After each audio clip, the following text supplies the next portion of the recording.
은혜로우신 아버지 감사합니다. 하나님의 사랑으로 우리가 자녀 되었고 자녀의 신분으로 오늘을 삽니다.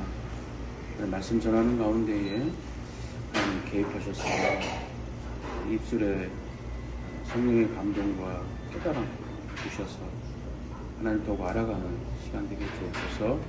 예수 이름으로 기도합니다. 오늘 여러분들하고 함께 나누고 싶은 말씀은 열왕기상 18장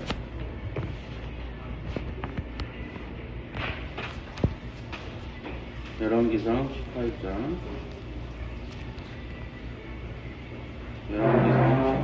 43절 44절 열왕기상 18장 43절 44절 찰성 함께 읽겠습니다. 시작. 그의 사원이 이르되 올라가 바다 쪽으로 가라보라. 그가 올라가 바라보고 말하되 아무것도 없나이다. 이르되 이것과 같이 다시 가라. 일곱 번째 이르러서는 그가 말하되 바다에서 사람의 손만한 작은 구름이 일어나느니라. 이르되 올라가 아합에게 말하기를 비에 맞지 아니하도록 마차를 갖추고 내려가서 하라 하니라. 네. 이 장면은 어떤 장면이냐면요. 북이스라엘 시대 아합 왕 아내 왕비가 이세벨이죠. 이세벨. 아합 왕 시대에 엘리야 선지자하고 바알 선지자가 이렇게 갈멜산에서 싸우는 장면입니다.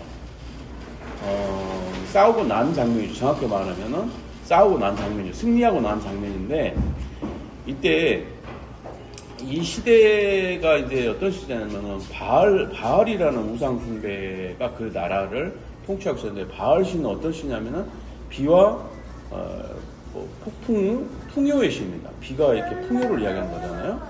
풍요와 폭풍의 신인데 폭풍왕에는 번개를 동반하는 그래서 풍요와 물질을 주는 그런 신으로 그 우상으로 그 백성들이 섬기고 있는 왕이 섬기고 있는 시대였어요.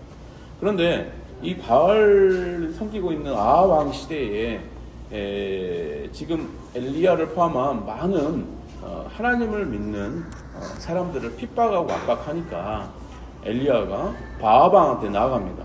아합 왕이 나가서 이렇게 이야기를 해요. 앞으로 3년 반 동안 비가 내리지 아니하리라.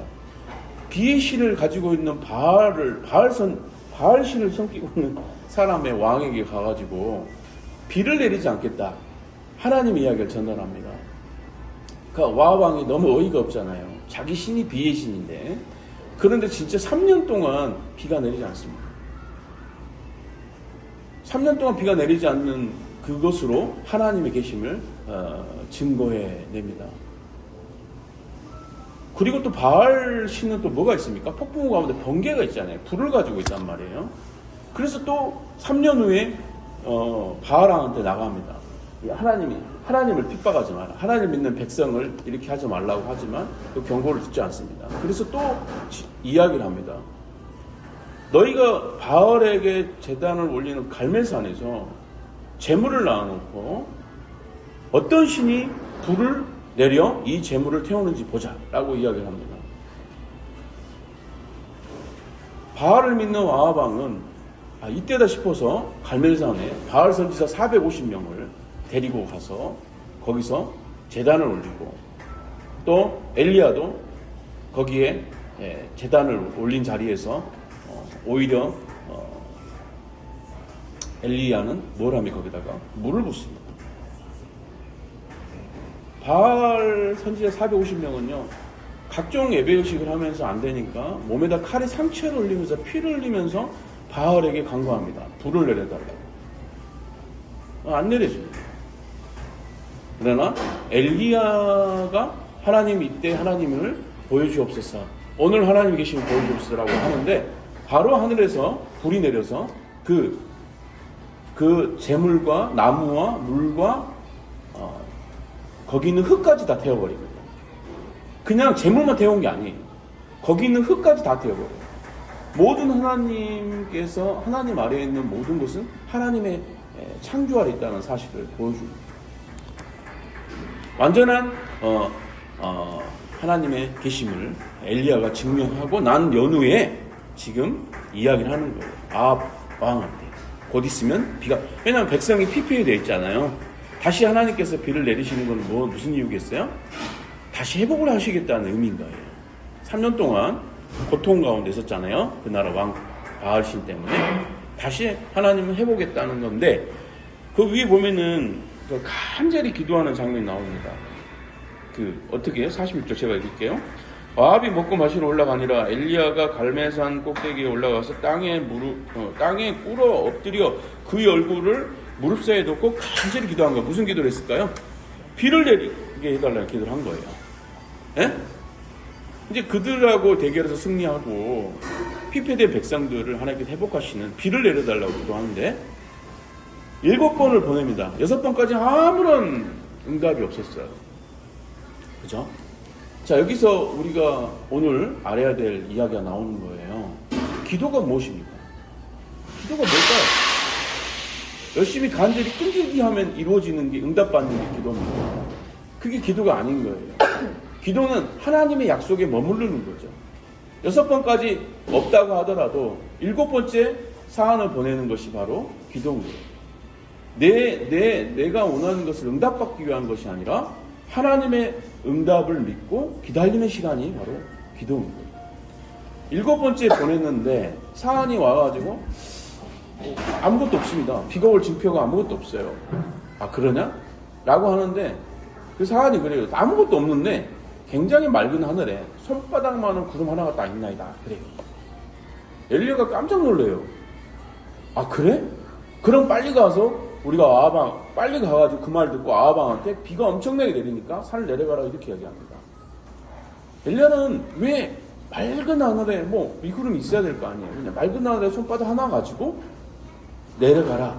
비가 많이 온다라고 이야기했을까요? 하나님의 약속은 우리가 보는 어떤 상황과 환경과 이런 것들이 좋아지는 것이 아니라 그분의 약속에 시간에 때에 움직인다는 사실을 알고 있었기 때문에 그래요. 간절히 끈질기게 기도해서 얻는 응답이 아니라 하나님의 응답은 이미 하나님께서 약속하신 그 범위 안에 있고 그 약속하신 때가 이럴 때까지 나는 그 자리에 머무른다는 거예요. 한번 적어보시죠. 여러분, 그러면 기도의 본질은 뭡니까? 자, 기도의 본질은 이거예요. 응답을 당기는 기술이 아닙니다. 우리가 열심히 그냥 끈질기게 간절히 기도해가지고 하나님 응답을 당기고 결과를 받아내는 게 기도가 아니고, 응답을 앞당기는 기술이 아니라 하나님의 뜻 안에 머무는 지속성인 거예요. 하나님의 뜻 아래 머무는 지속성인 거예요. 엘리야를 보십시오. 6번째 아무 변화 없었어요. 그럼 이러면 좋잖아요. 첫 번째 조금 나오고 조금 흐려지고 2번째, 3번째면 6번째 조금 해가지고 6번째는 완전히 그냥 온통 어두워가지고 비가 곧 내릴 것 같으면 너무 좋잖아요. 그죠? 그럼 기도할 맛이 나지 않겠어요?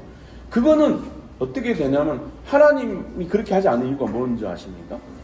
그렇게 하게 되면 어떻게 생각하냐면요. 우리가 기도가 강해지면 강해질수록 하나님은 움직일 수 있다고 생각하는 거예요. 무슨 말인지 알아요? 내가 더 열심히 끈질기게 간절히 노력해서 기도하면 하나님이 이런 변화를 주시는구나. 더 열심히 해야지. 더 기도해야지. 내 기도를 통해서 하나님 바꾸겠다는 인간의 욕망이 들어가기 때문에 6번째까지 아무것도 없었던 거예요. 엘리야는 왜 7번, 8번, 70번이라도 기다릴 수 있었을까요? 하나님의 약속을 반드시 지키신다는 약속을 받아들였기 때문에 그래요. 기도는 그런 지속성이 있는 거예요. 하나님의 뜻 안에 머무는 지속성이 바로 기도의 본질입니다.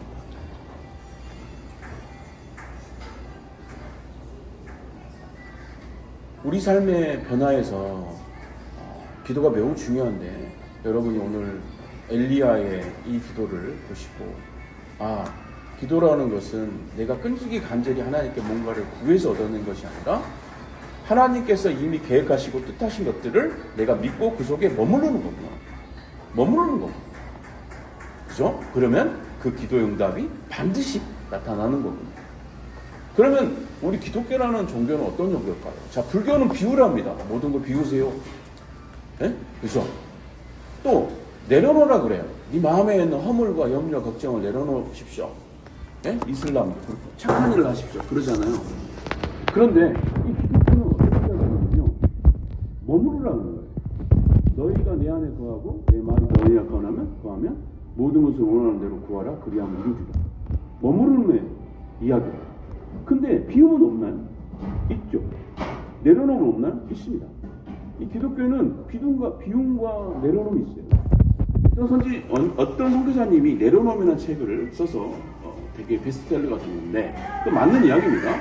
근데 순서가 잘못되면은 자칫 이슬람이나 불교의 그 종교로 가버려요.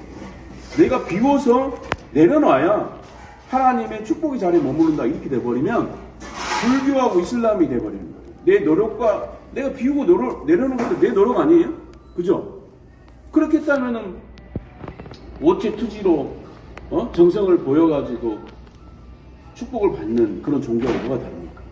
그죠? 그잖아요. 비움과 내려놓으면 반드시 하나님 안에 있는 이야기입니다. 그런데 그게 만약 내가 비우고 염려를 내려놔야 내가 두려워하지 말아야 하나님 축복에 거하는 거라면 이거는 완전히 불교 종교와 똑같은 거예요. 하나님의 기독교는 그게 아닙니다. 하나님의 말할 수 없는 예수님을 통한 은혜를 우리가 알고 그 예수님 안에 거할 때에, 그죠? 물솔직 피를 바르고 그 안에 거할 때에, 그죠? 노뱀을 바라보고 그 자리에 서 있을 때에, 그 안에 거할 때에 뭐가 생겨요? 비움이 생기는 거예요. 비움은 뭐예요? 내 머릿속에 있는 두려움과 염려, 공포가 사라진다는 거예요. 그게 별 의미가 없어요. 너무 크기 때문에, 너무 따뜻하기 때문에. 그 다음에 어떻게 돼요? 내 짐을 내려놓는 거예요. 그게 내려놓는 거잖아요. 제가 비유로 설명해 드릴게요. 굉장히 따뜻하고 굉장히 크고 아름다운 카페가 있습니다. 그 카페에 들어가려면 내가 돈이 있어야 되잖아요. 근데 거기 써져 있어요. 누구나 와서 먹을 수 있어요. 예? 누구나 와서 먹을 수 있대요. 돈이 필요 없대요. 아 진짜? 나 같은 거지도? 나 같은 아무것도 가지고서 들어갈 수 있단 말이야? 써져 있어요. 그렇다고. 그래서 그걸 믿고 속으로 의심할지언정 그걸 믿고 들어갑니다. 들어갔더니 진짜 내 자리가 있는 거예요. 내 이름이 적어진 자리가 있는 겁니다. 거기 앉았어요. 긴가민가 했죠. 그런데 그 카페는 너무 따뜻해요.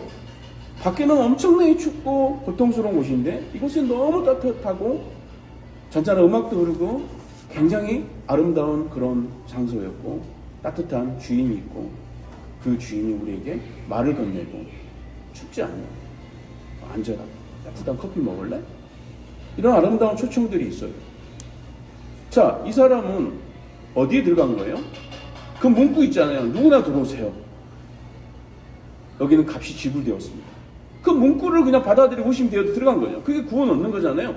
자, 그런 구원을 얻었어요. 자, 머물렀죠? 카페에 들어갔습니다. 그 카페가 주는 주인의 아름다운 따뜻한 그런 눈빛과 그런 말에 내가 그 따뜻함에 어떻게 돼요? 내 마음속에 있는 내가 비우려고 해야 돼요? 두려움, 염려, 공포, 걱정 비우려고 해야 돼요?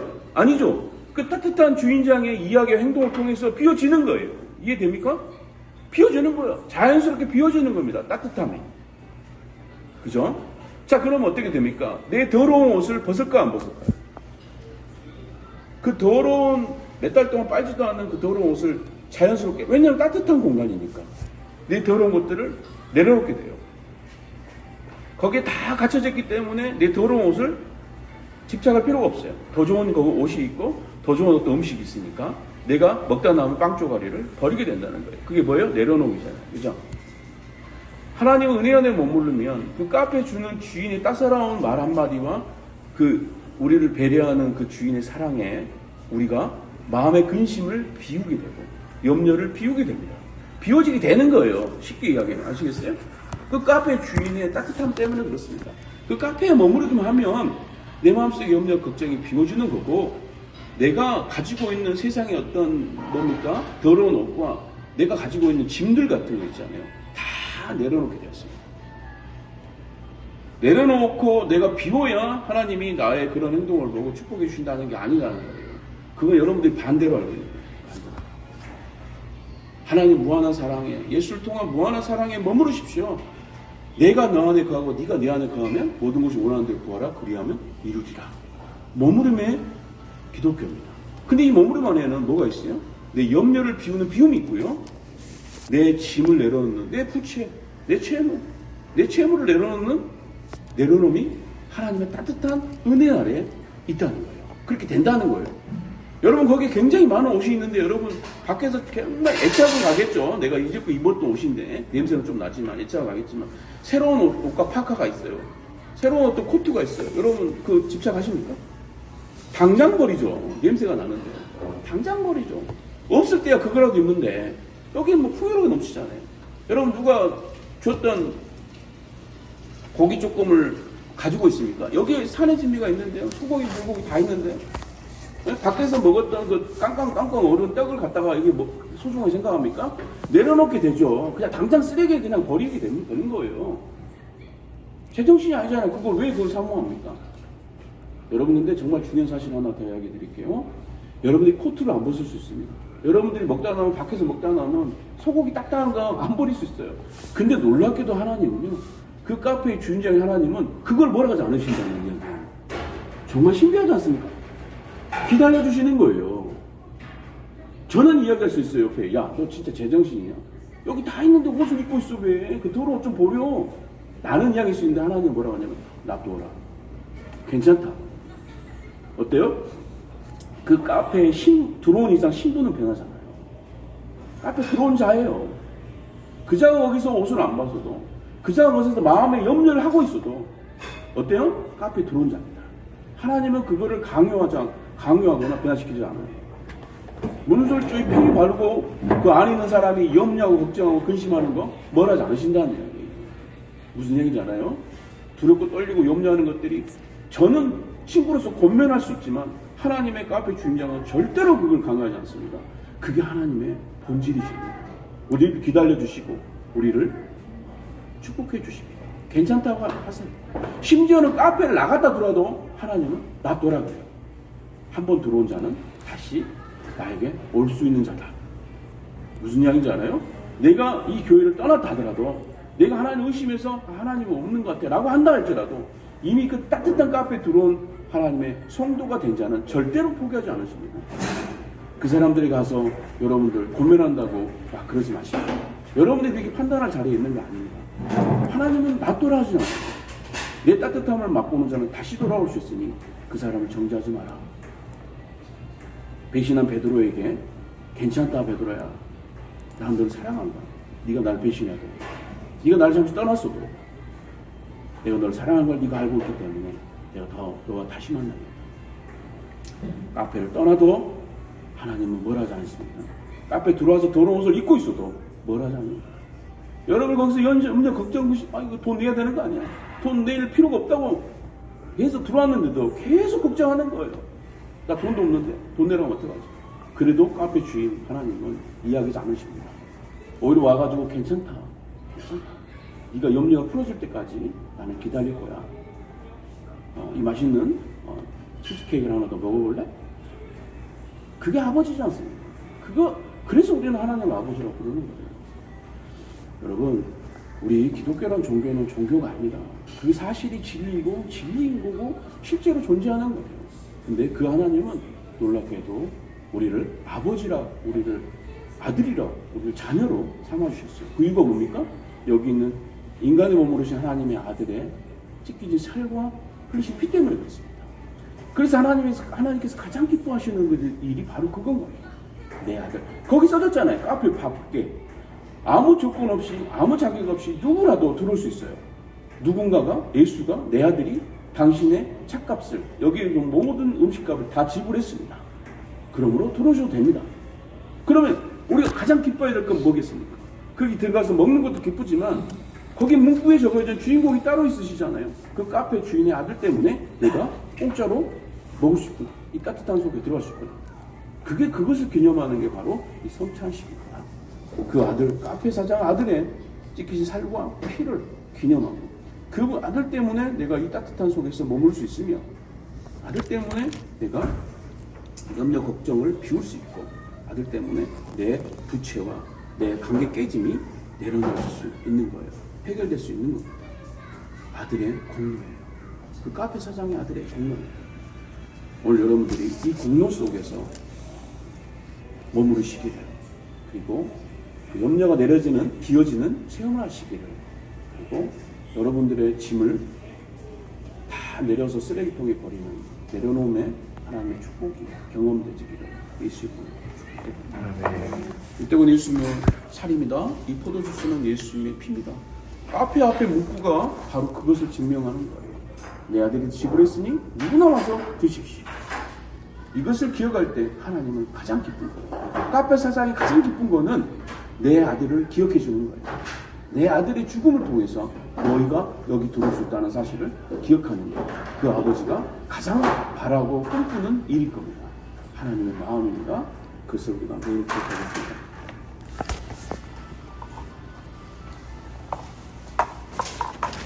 아버지 감사합니다. 주님의 사랑을 오늘 알았습니다. 엘리야의 기도처럼 내가 뭔가 하나님께 얻어내려고 하는 행위 보상의 종의 자녀가 아니라 하나님의 약속은 영원 불면하며 다시 변경되지 않는 하나님의 한없는 약속 아래 있는 그 자녀의 삶 속에 머물며 내 마음의 염려가 비워지며 내 더러운 짐들, 염려하는 짐들을 자연스럽게 내려놓게 되는 하나님의 사랑과 축복이 있음을 알게 되었습니다. 그 놀라운 가정 가운데 오늘 서게 하여 주옵소서. 예수 그리스도를